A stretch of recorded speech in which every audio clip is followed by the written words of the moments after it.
Hi, I'm Craig with ApplianceVideo.com. Today, we'll be taking a look at the heating element and thermistor assembly on this LG front-load washing machine.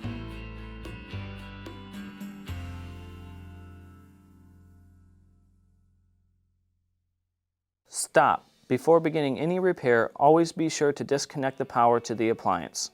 It is also recommended to test the outlet for the proper voltage. Remember to also turn off the water.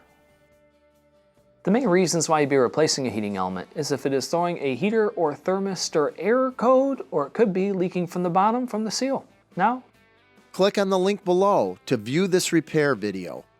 ApplianceVideo.com guides you step by step, giving you the confidence to avoid recalls and callbacks, also saving time on repairs. Whether you're up against an uncommon repair or the latest appliance on the market, our videos have been created with you in mind.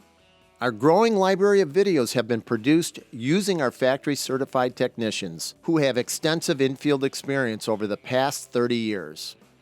ApplianceVideo.com provides high-quality repair videos that anyone can follow, regardless of their skill level. We are here to help.